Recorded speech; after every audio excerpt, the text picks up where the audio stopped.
Welcome to the Build Business Acumen podcast, where we deliver practical knowledge and powerful guidance. Here is your futuristic host, Nathaniel Schooler. So today I'm interviewing Brian Gracely, and if you're on Twitter, you can get him at B Gracely, which is BGRACELY.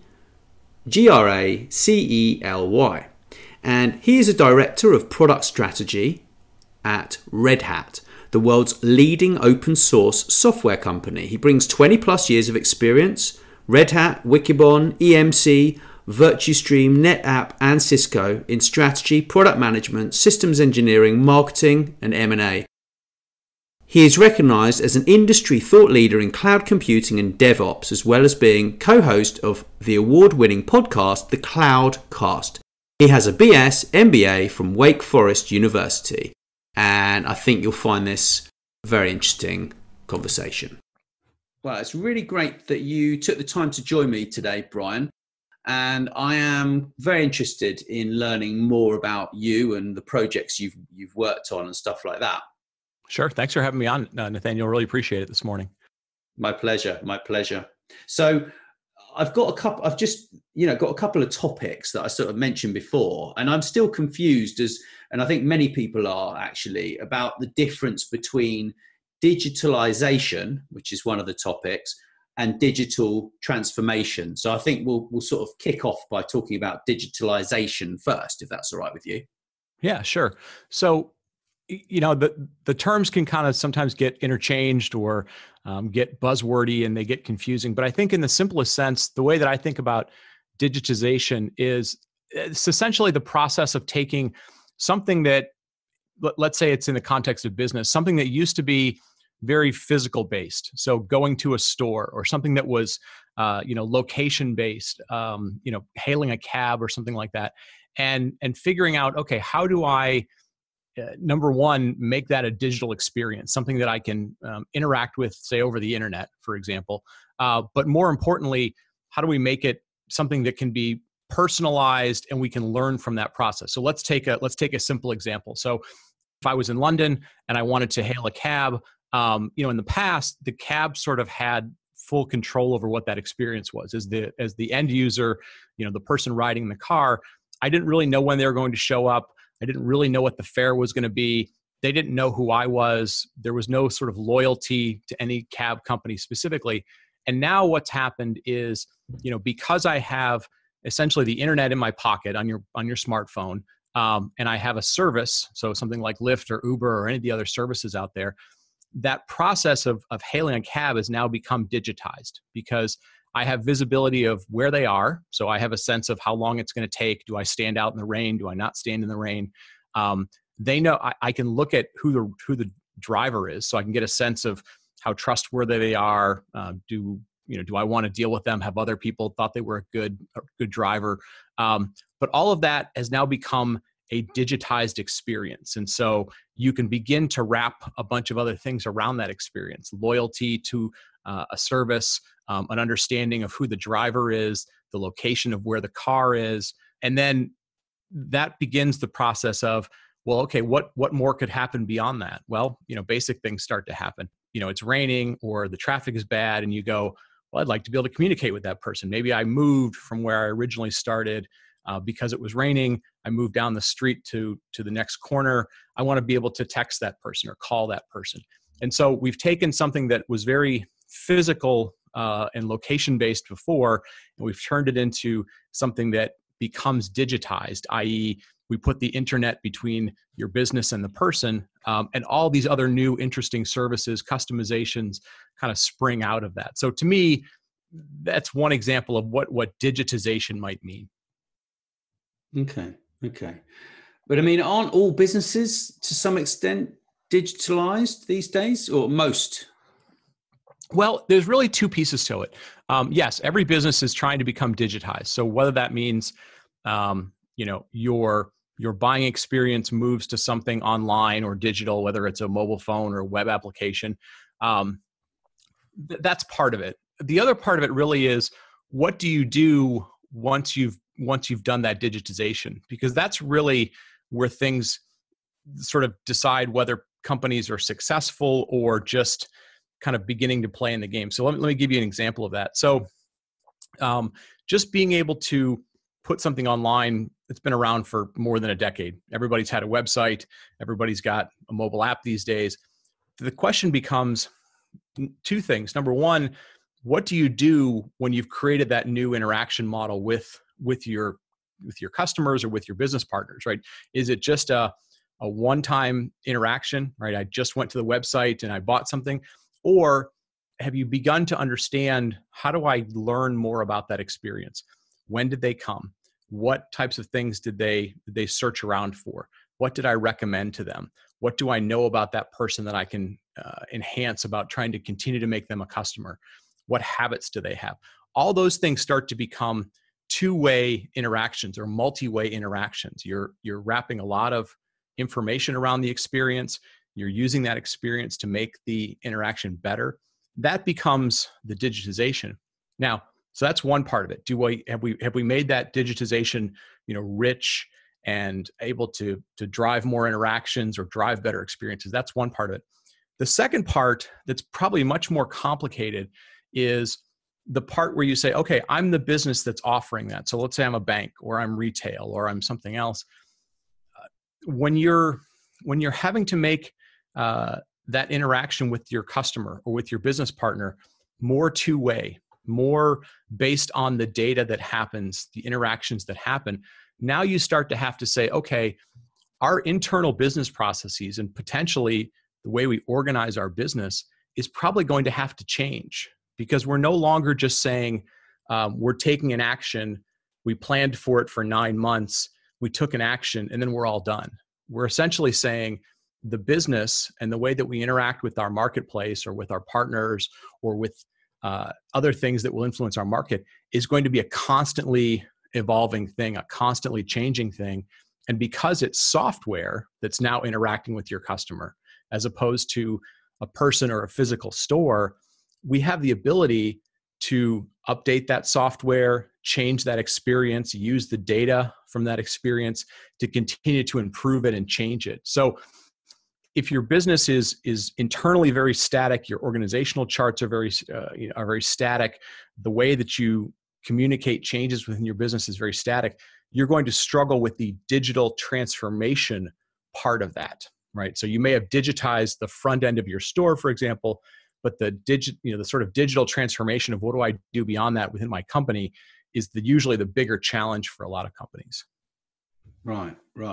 I mean, so digitalization is the blanket topic which should include digital transformation. Ideally, everything needs to be as streamlined as possible, right? And it needs to be as easy as possible for the teams to work within that business. So digitalizing it is just, using the data, whether it's coming in from, your old customer records, which, you have, and new data that you are assimilating from all over the place. It could be from your Google Analytics. It could be from your social media listening tools. It could be from, anything else that you're sort of plugged in. It could be weather data, right? Right. You know about IBM and the weather channel or whatever they bought a few years ago for billions of dollars. So then that actually opens up the conversation around, let's look at this data, let's actually analyze it, let's kick it around, and then let's create some new business models, let's create some more better processes, smoother processes, and actually just see if we're missing any opportunities, right? I mean, that's in essence what we're looking to do, isn't it? Yeah, absolutely. I mean, what happens when you get to a point where what you've done is digitized, right? So your experience is now digital, if you will. It begins to sort of open up a whole lot of possibilities about how you can start to say, okay, how do I not just give a better experience or be more efficient, but because the cost of making changes is so low, right? So let's take a simple physical versus virtual example. So let's say I run a retail store, I run a clothing store, for example. If I'm not sure if red sweaters are going to be more popular this season or blue sweaters are going to be more popular, well, the cost of figuring that out means I'd have to order a whole lot of inventory. I'd have to go to the store. I'd have to put out red ones for a few days. I'd have to figure out, did those sell really well? Then maybe the next few days I put out blue ones and I figure out if those sell well, but I had to buy the blue inventory. Like, all that can be very expensive. It can be time consuming. And, for all you know, that day was just, rainy and miserable weather and nobody was going out to buy anyways, right? So you did a bunch of work. Maybe you got useful information. Maybe you didn't. Online, you can simply say, well, what I'm going to do is I'm going to build some pictures of people with red sweaters. I'm going to build some pictures of people with blue sweaters. And for some percentage of the people that come to my website, I'm going to put the blue sweater out as the first thing they see. And I can figure out very quickly, is that drawing attention? Is that collecting people? Are people buying that?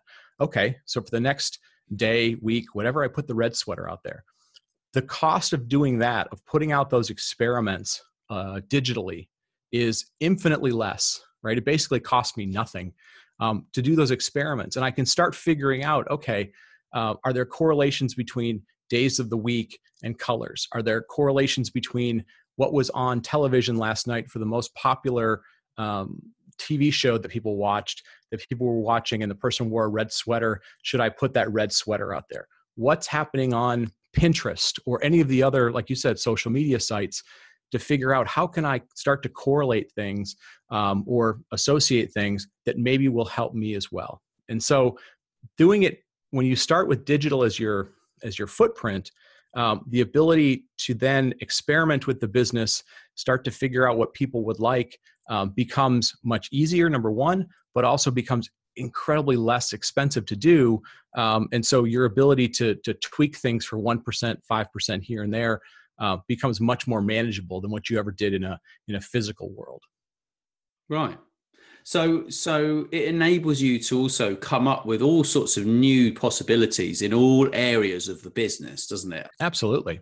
So, for example, you might say, well, you might be a clothing store and you might think, well, okay, so we've got a great website. So how are we going to take this to the next level? I mean, I've been looking at getting some glasses. Yeah. So I'm in the process of getting glasses, and I had a look at some of the glasses, in a shop.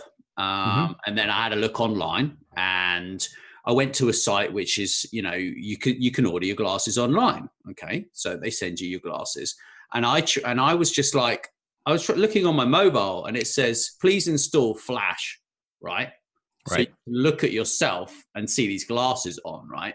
How am I going to install Flash from my iPhone? Yeah. Right. So immediately that company has basically just lost themselves money, right? Right. What I did do is I went over, I was looking at designer frames. I decided I was going to save money and just buy a cheap pair of reading glasses instead from the shop, right? Because I got my prescription and everything else. And I didn't want the hassle of it all. Okay. But then I sort of just started thinking, and I was just like, okay, so how am I going to go and find, okay, I'm going to look at some manufacturers at designer frames for when I do have some money to buy some designer frames when I budget for those. So I think I took a look at, I think it was Police glasses, or, it was one of these time honored brands. It could have been Carrera, or it wasn't Armani. I think it was Police or someone like that. And I looked on the site and it said, try on the glasses. So I was like, okay. So I picked some frames, I stuck my head in front of the camera, I wiggled my head around from left to right, and I got a fitting for my head so that they could put the glasses on. And I tell you what, Brian, it was pretty good. I'm not going to lie.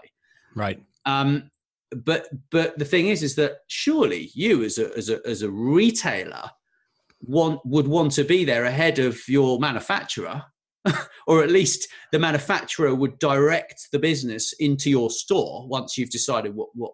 I mean, it's just a bit of a no-brainer, really. And these models can be in all areas, can't they? In all parts of retail. I mean, the future of retail, I personally think, is very exciting. But I think that square footage is going to reduce, and I think it's going to become a lot more interesting. I mean, what's your sort of view on that?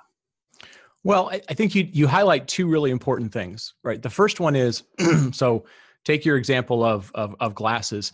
You know, as things become digital, as you no longer really care for, let's say that experience worked out great.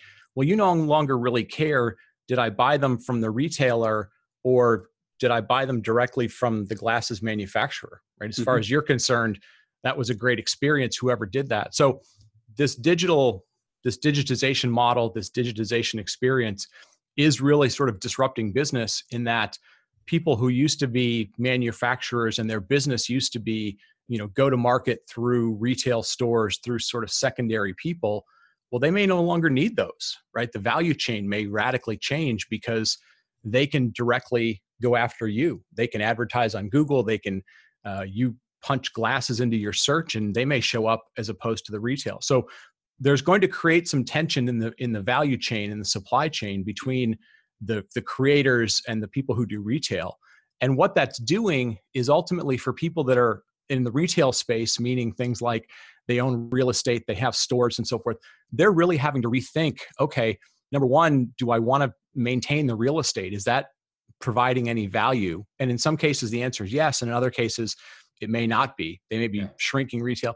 But it comes and goes, right? There's usually some sort of disruption that happens in the market. So maybe they don't need as much retail space, but then we do begin to see, things come back into retail. So, we see things like the Apple Store, who said, we're going to spend less time having lots of shelves stocked, and we're going to spend more time allowing you to be in the store. There'll be geniuses there. You can learn things in the store. So there's a reason to physically come there because there are people that still want to shop that way. Automobiles are bought that way and other things are bought that way.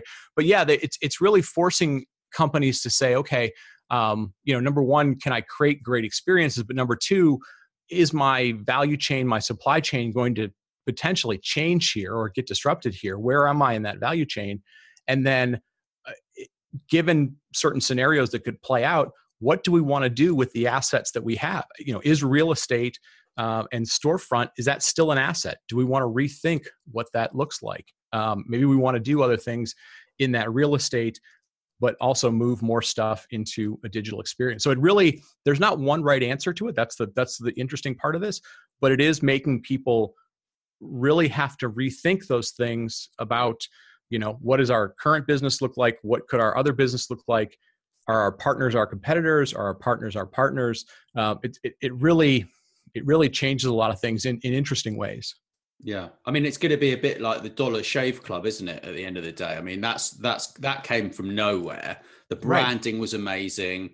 They and then they got sold for it was a ridiculous amount of money for $1 billion to the shave, to Gillette. Yeah. For a business that just came from nowhere, right? Here, thanks. I'll have $1 billion. It's like, but the thing is that all it's going to take is an application on an iPhone or an Android phone, which means you can do your own eye test at home.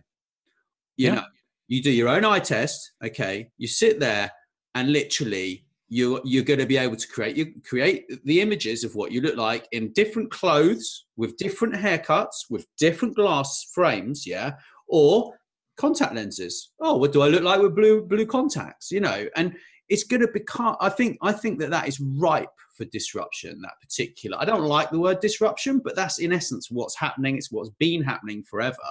I mean, what I like about IBM is that they are quite a very old company, actually, in the scheme of things. I was talking to Winston Churchill's grandson the other day.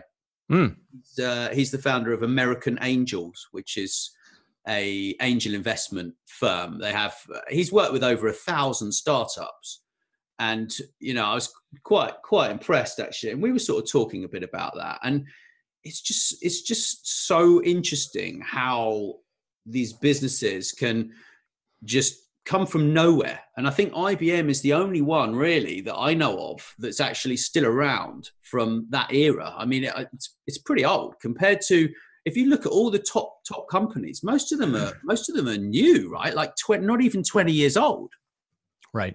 Yeah. There's always, as we move from every generation of computing, there's always going to be maybe a few that survive into the next generation, and then a lot that don't make it. So yeah, IBM has survived through the mainframe era. They essentially created the computing market. They survived through the PC era. They're now trying to reinvent themselves through the cloud computing era. As we get into things like artificial intelligence and the Internet of Things and all the things that are going to become super data intensive, it makes sense as to why they would go out and acquire, companies like the Weather Channel, who have, number one, massive amounts of data. But you think about things like weather impacts so many things that aren't just, hey, do I take an umbrella to work? It impacts supply chains. It impacts, all sorts of stuff that companies have to plan for. So having that information and being able to say, hey, could we monetize it in ways that don't just look like you turn on your weather for the day and see what the forecast look like? Can I help somebody, forecast what they should buy if I'm the home supply store or something else? You get yourself into lots of different businesses. And again, it's really about the importance of thinking not just about your business, but like your supply chains, your value chains, your partners. How can you help them or potentially monetize those interactions? Yeah, very much so. Very much so. It's quite an exciting prospect, really. I mean, I've sort of been involved with the CDO summits for the past few years. I kind of helped with some social marketing there in 2014 in London. And David Matheson is a lovely gentleman. And back then in 2014, I listened to what the New York government were doing. And let's just give you a scenario, okay? You go to the New York government and you say to them, I want to open a store in New York, okay? And this blew my mind, actually. It still blows my mind if you think it's 5 years ago nearly now that this happened. And the government then say to you, right, so what business are you in? So you tell them, okay, I'm going to open a coffee shop, okay? So what they do is they actually analyze all of the footfall in the entire New York metropolitan area, the demographics of the people that are going to be passing past the front of your store, the empty shops, the proximity to public transport links, bars, other coffee shops, etc., right? And then they say, this is the best location for you, and it's up for rent. It's however much money per month. Right.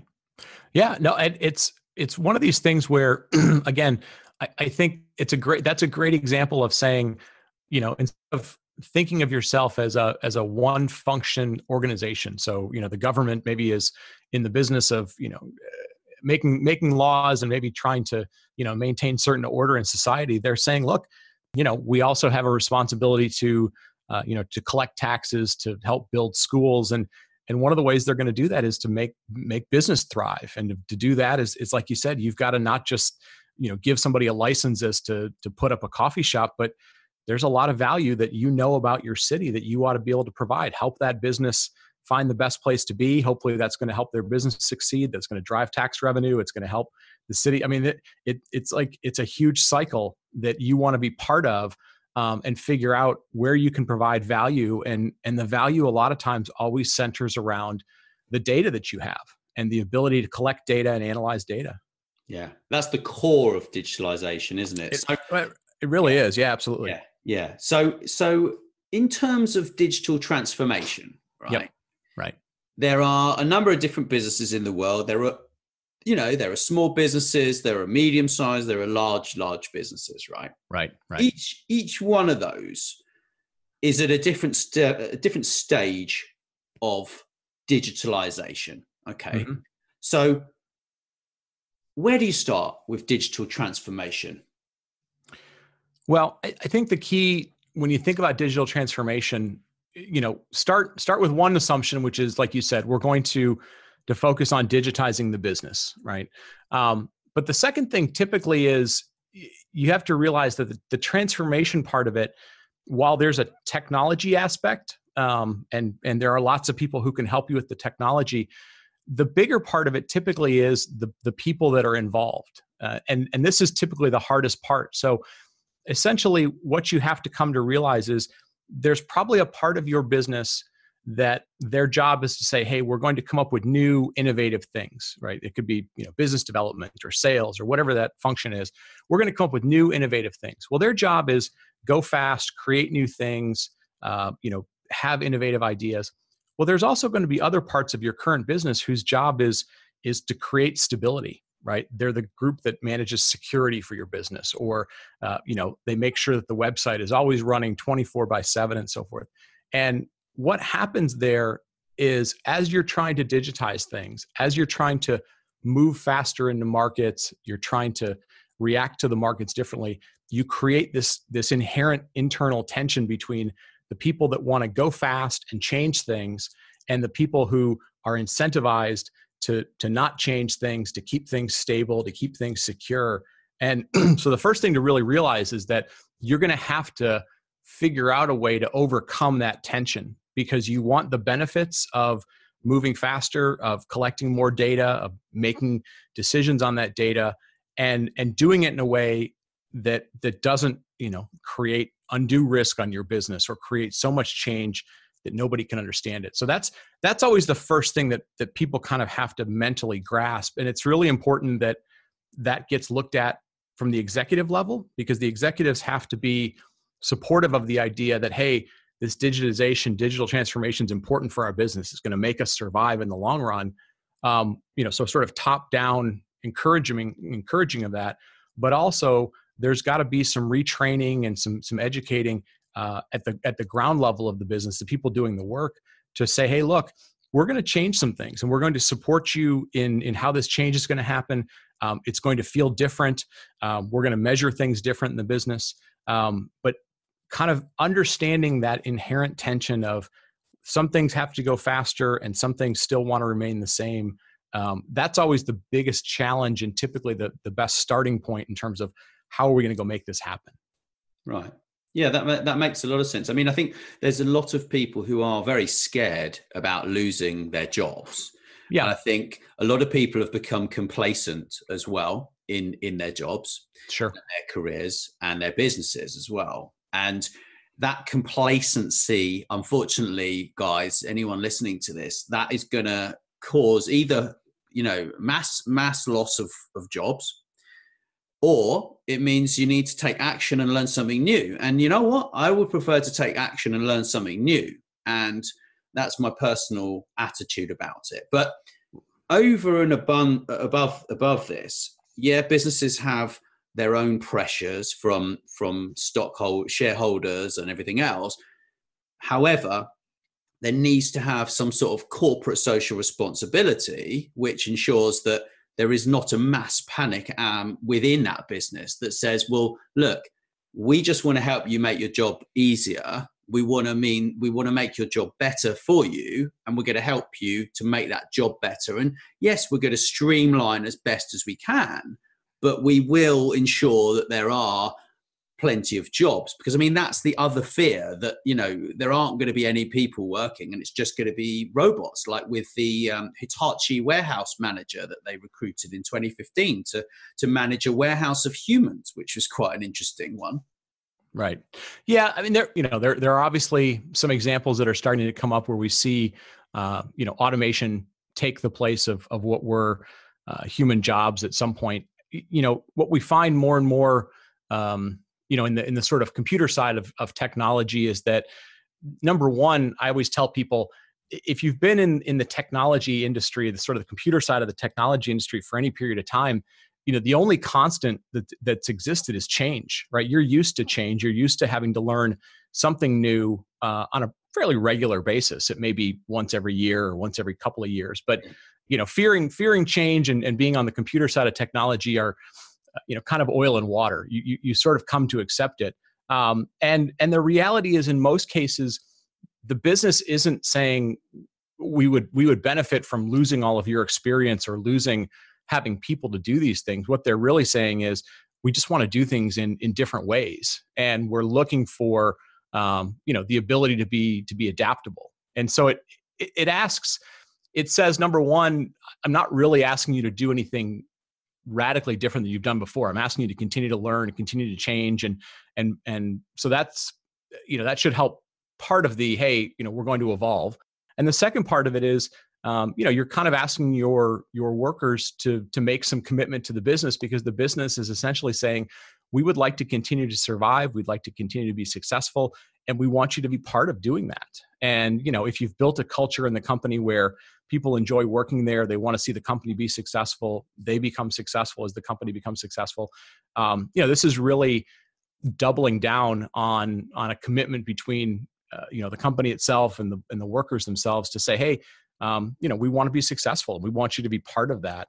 And in most cases, when you present it that way, you find there's a lot of buy-in from people. There's less pushback than there is buy-in to want to make things successful, want to learn new things, and be part of the change. Yeah, I mean, I think the people who, in essence, will lose their jobs or their jobs will change dramatically are the ones that need to be looking anyway, really, because that experience is valuable. And all these people sort of causing a mass panic about AI, and everything else. And actually, I was talking to Dr. Churchill the other day, like I said, and he sort of said, we're not going to be living in the age of the Jetsons anytime soon. And that did make me smile, actually, because that's what people in technology, like everyone to believe, that actually, we're going to just use AI. And there's this mass overhyping of AI and technology and what it can actually do. And I think that someone needs to put their hand up and say, do you know what? Okay, so we can do these things with AI, but AI is not connected. Yeah, the AI is used in very specific ways, and it is not going to create some kind of, ganja fueled hallucinations of grandeur, like Elon Musk is saying that it's going to kill everyone and everything else. I mean, that's that's my attitude around it. What's your view on that one, Brian? Yeah, I think the thing with AI and machine learning, people have to remember that this isn't a new phenomenon. This is, science and mathematics that's existed for 20, 30 years. And so there's always a certain amount of science fiction that goes on to, hey, if something gets taken to its furthest reaches, here's what it could look like. And we've seen science fiction movies about that, and books have been written and so forth. But the real reality is that with AI, with machine learning, it's now such an everyday part of our lives that we sort of forget that the small progresses that it makes, sort of unlock some things. So, for example, if you've ever gone to Google, way back in the day, if you went back 10 years in Google, Google didn't do things like complete your search, right? You start typing in a couple of words and it fills in a bunch of stuff for you. That didn't used to happen, right? Now those things start to happen. Well, nobody says, oh my gosh, my search is using AI and ML, and it's like people go, oh, that's a nice convenience, right? Yeah. The Jetsons 30, 40 years ago used to talk about flying cars. Well, now we have vehicles, most modern vehicles these days have a bunch of things built into them that do pretty interesting stuff that are helping you drive better. They let you know when you've gone outside the lanes. They'll do some things to sense the car in front of you and potentially stop if you're not stopping in time. Well, that's essentially a variation on what machine learning and AI is, but they've just become a part of your everyday thing. And you look at them and you go, wow, those are great. They kept me safe. They helped me avoid an accident. And so I think there are always going to be scary scenarios that people will apply to science if it goes radically wrong. Every superhero movie is always based on that, the Hulk or Spider-Man or something. But I think what we see more and more is that the small advances, the day-to-day advances that happen, people tend to like the benefits that come out of those, and the ones that are strange and weird and radical kind of get kicked out by the market, rejected by the market. But the things that are useful and helpful and become part of our day-to-day lives, people appreciate that. It ends up unlocking some time that they can do with other things. So I'm less fearful about it. I understand the concern and the fear, and sure, things can go wrong, but I think the market has a way of sort of accepting the things that are useful for the broad pieces of society, and rejecting the ones that seem to cause a lot of harm. Yeah. I agree. So what exciting digital transformation projects have you been involved with, Brian? You know, the good thing about it is there's so many of them, and it's a little bit like the AI example I have. You know, things happen, and they may seem small at the time, but they begin to sort of blossom. So I'll give you a couple of simple examples. You know, I grew up in Detroit, which for your listeners, they may or may not know, Detroit was sort of the capital where automobiles were originally, you know, kind of become mass produced. You know, Ford and the assembly line and so forth. So, you know, I grew up in Detroit, and the thing that you always focused on with automobiles was horsepower and styling of the outside of the car and all those types of, you know, it was very, you know, machine centric. And nowadays, when you think about automobiles, all of the automakers are really focused on, you know, what's the inside experience like? Can I deliver software to the vehicle so that it gets new features? It doesn't just stop when it rolls off the lot where you bought the vehicle. It's now thinking about, you know, can I update maps in the car? Can I update, you know, better driving things? And so, you know, we've worked with some companies, some of the automotive companies that are really focused on how do we deliver software to those automobiles on a consistent basis. You know, how do we focus people's experience so that the kids in the back seat can get Wi-Fi, or you can personalize your music experience? Like, that's a huge transformation for the automotive industry. Less about the engine itself and more about the experience in the car. We work with, you know, I work with a company who is one of the, you know, major hotel companies. And one of their focuses was, they said, you know, everybody comes through our front door, everybody deals with the front desk, but everybody gets the exact same experience. And the reality is, somebody coming in with kids on a vacation is totally different than the person who's a business traveler, a road warrior, and rolls in at 11 o'clock at night. And so they said, you know, the first thing that we could do, the simplest thing we could do, is give them a key. Let them get the key without having to check in at the front desk at 11 o'clock at night when they're tired. They just want to show up. And so we help them with a digital key program. And as simple as that sounds, you go, oh, wow, that really starts to, you know, unlock a lot of things. Number one, it maybe helps the hotel itself rethink the front desk experience. It rethinks that whole real estate that they have of the front desk. What else could we do to that? But number two, it personalizes the experience for that person. It could be, you know, I rolled in late at night and I want to let them know, hey, please put some water in my room, or please put warm cookie in my room. I don't have to deal with the front desk person if I'm tired, if I'm grumpy. So sometimes they're big things like the automotive example. Other times they're what seem like little small things, but they have sort of nice benefits, because as that road warrior, you go, I'm going to go back to that hotel if I get a chance. I'm always going to pick that one because they make my check-in experience better. And so you're always thinking about how, you know, what can we do to make the customer experience better, to make the loyalty experience better, and then what can we learn from that? And obviously there's a bunch of technology that makes all that happen. But again, there's so many examples out there. You know, it's really sort of fascinating. That's really interesting about the front desk check-in. I like that a lot, actually, because it's so necessary to reinvent everything, because people are different. Like the people are so different. Like you say, like having a family versus a business traveler, are completely different, or a newlyweds, or, you know, totally different. So right. What's the most exciting for you out of all the projects that you've been involved with? Oh, wow. You know, I think the thing that you love the most is when you get a chance to work with some companies and they start to realize, like, oh, okay, number one, we conquered some new technology. Like that's always fun. It gives them a lot of satisfaction that, you know, something they were afraid of or didn't know anything about, they were excited about.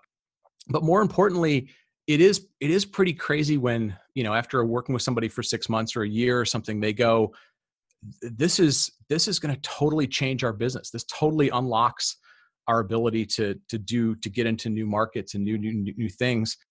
You know, I treat it a little bit like my kids. Like you don't love one kid more than the other, and you don't want to say that one's more than the other. But it's amazing to me. What's really interesting is to watch these companies kind of start to get creative. Right? It's, for me, I work with a lot of technologists and computer people, and you think, well, they're only focused on the computers and the blinky lights and kind of the low level stuff. And what happens is when you unlock and you start to talk to them and you go, hey, you have the ability, you know, you've never really been the front of the business, but you have the ability to impact the future of the business, their creative juices get going, and they get so excited about it. And I'll give you one more example. It's this sort of, again, sort of in the travel space, but not coincidentally, we work with one of the airports in Europe, and they set this really big goal. They said, we want to be the best airport in Europe. And you said, okay, that's great. And they said, we want to do that by 2021. So super short time frame. And they really started thinking about everything about the experience of going to the airport. Everything from how do I get my tickets? Do I make that simple for people? How do we notify them about things that are going on? Like, is the weather changed? Are there delays in traffic? Has the flight been delayed? They're trying to think about every bit of the experience, how they can digitize it. How do they put signage in the airport so that, it's in multiple languages, or, they figure out the flow of traffic. You start to think about all that, and you're like, this is really amazing. This is sort of watching businesses reinvent themselves somewhat in real time. And the fact that they no longer have to think about just the resources that they have, but they think about, how do I interact with weather? Oh, I'm going to go to the Weather Channel. Oh, how do I interact with social media? Oh, there's a whole bunch of tweets about some, traffic thing, or there's tweets about, some crazy incident. Like, how do we collect all that and then make better experiences? That part is really fun, because you're no longer talking about technology anymore. You're talking about, really reshaping these companies' businesses, and they want to think about the next 20 years for themselves. That's very cool. Yeah, I share your excitement. I think seeing other people get excited about what they're doing, when you sort of share the excitement, I mean, you're already excited because you're already involved with this, but for them discovering it and then actually, having that sort of helping hand must just be very, very rewarding. There's no doubt about that at all. Yeah, absolutely. Yeah. So on digital transformation, do you start sort of just by like an audit? Like say I had a business that and I came to you and I said, hey Brian, can you help me?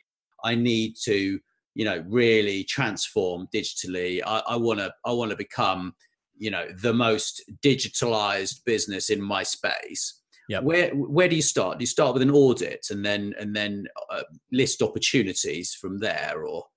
So I think the reality is there's usually two places people start, and one I've found works pretty well, and one tends to lag. So usually the companies or the businesses that start with a problem, so they have an urgency in the business somewhere. Maybe it's as simple as, hey, business has been slow, we have to increase profitability. Okay, that's fine. That's typically kind of a normal thing in the business. But usually when there's something that's a little more critical in the business, maybe they had a major outage, that impacted their business. They ended up on the front page of the newspaper, or they lost something. Usually when there's a criticality that starts the process, that tends to work itself better. And the reason for that is, number one, urgency sort of focuses people, but number two, it gives them a distinct area to sort of work on, and it really forces them to say, okay, how did we get ourselves in this situation? And do we just want to get ourselves back to sort of normalcy, or do we use this as an excuse to really rethink what we did? And the reason I use that example is, you can apply this to sort of your regular life. If you wake up on January 1st and you say, well, my New Year's resolution is I'd like to lose 10 pounds. Okay, you could do that any year of your life for any reason, and you just sort of said you want to do that.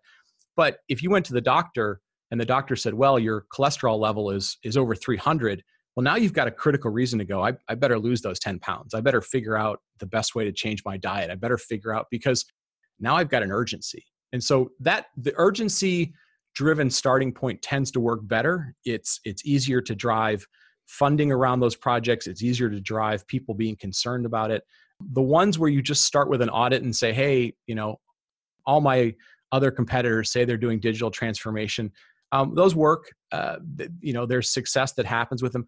They don't tend to change nearly as fast because there isn't an urgency. It's harder to get funding because people think you're just doing the day in and day out work. So I always typically ask people, what's the most critical thing happening right now, or what's the thing that worries you the most, as opposed to just saying, hey, we're we're changing for normal 10% efficiency improvements. Pain is a great motivator. There's Yeah. no doubt, no Yeah. doubt It's about a that. normal human function that we all understand. Yeah. Pain and urgency. Yeah.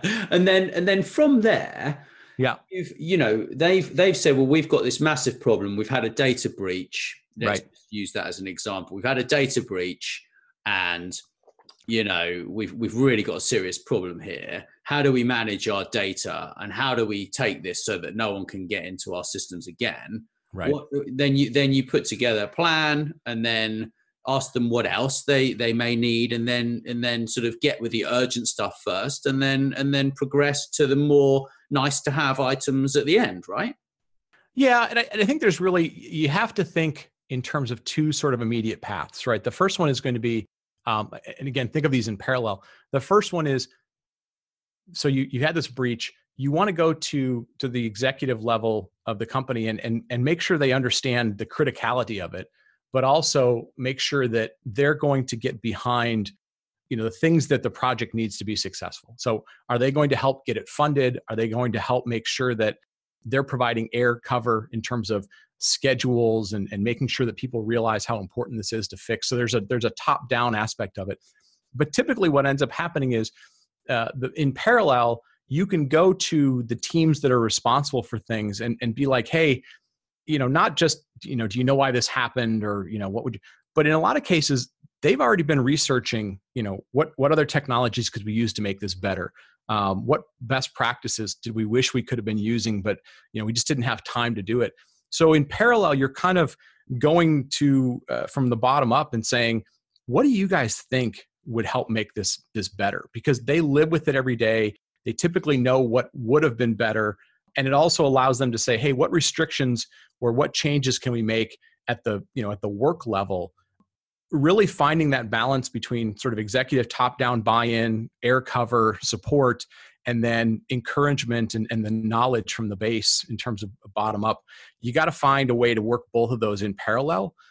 Yes, a plan falls out of it and so forth, but those two things are really, really important. If you just do one versus the other, you either get lots of ideas with no support or lots of expectations with no ability to execute. Yeah, I can see that, because it can be really demotivational when someone at the top of a business turns around and says, we're doing this. And then they come to your department and say, we're doing this. And you're like, well, I don't want that. We don't need that. Right. You don't understand it. Yeah. Yeah. Or, we know that that's not the right solution. And, right. and picking the right solution is certainly, it's got to be key, isn't it, really? Yeah.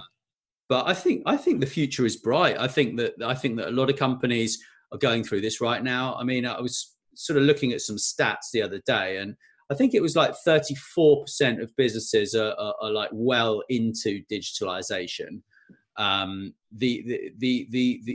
completely transforming using data. But I mean, I think there are a lot of sort of outside factors that are coming in, like GDPR, for example, sure, over here. And then you guys have got like the California thing that happened over there that was pretty serious in terms of like, government legislation and that sort of stuff. But I think, starting off with a kind of, I hate to say it, but like the old school methods like SWOT analysis and stuff like still have value today, They do. I think what you end up finding is that the long-term planning processes that a lot of companies used to do, they'd have a 5-year and a 10-year forecast or roadmap or plan. That model is really getting broken down. So you still want to understand the SWOT analysis and the 4-box quadrants and all those sort of things that you might learn in business school.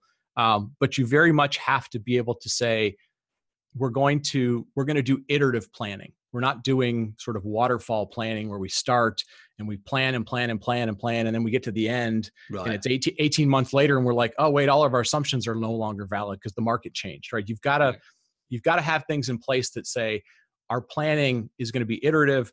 We're going to collect feedback as we go along. We're going to course correct as we go along. There's a model out there, that's called OODA, or it's like observe, OOD.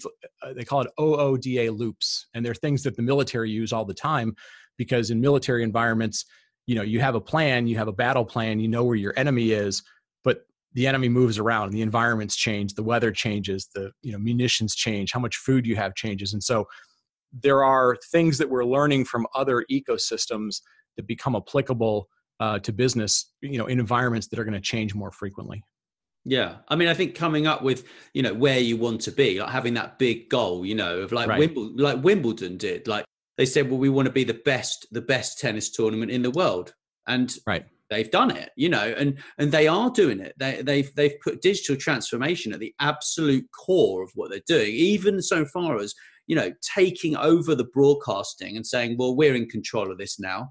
And if you want to deal with us, then you need to pay us. And that's what they did with the BBC, Right. And they changed their supply chain. Exactly. And then they reversed the power. And I think that there's a lot to be said for that. But, keeping ethics at the core is so important. And that's what I like about Wimbledon. I mean, they've kept the relationship with the BBC. They've designed the way that they release updates so that it actually benefits the BBC instead of hurting them, which I think goes to, core ethics of a business. And I like that. I think that there are so many interesting, exciting things going on right now. But we all need to remember that if we lose the consumerization, right, then all of this technology and everything is going to leave us like the Flintstones anyway. Oh yeah. Ethics and working well with your partners and creating, like Stephen Covey says, win-win situations is always going to be good for your business. There's going to be some change along the way and you want to educate them. But yeah, if you're creating situations that are win-wins, that you want to create bigger opportunities than exist today, those are always great starting points for, working with people and trying to make things better. Yeah. Well, thanks, Brian. You've been really generous with your time, and we've got 30 seconds left. So is the best place for people to find you on LinkedIn, do you think? Yeah, LinkedIn's great. Brian Gracely on LinkedIn, at B Gracely on Twitter. I'm online a lot, and any of those places would love to talk to folks. And my direct messages are always open, so love to talk to people about this stuff. Very cool, very cool. Well, thank you so much, and I look forward to speaking to you soon, buddy. Thank you, Nathaniel. Really appreciate the time. Thanks so much for listening. Please subscribe, and wherever you prefer, share with your friends. And if you enjoyed the show, drop us a review on iTunes or wherever you listen.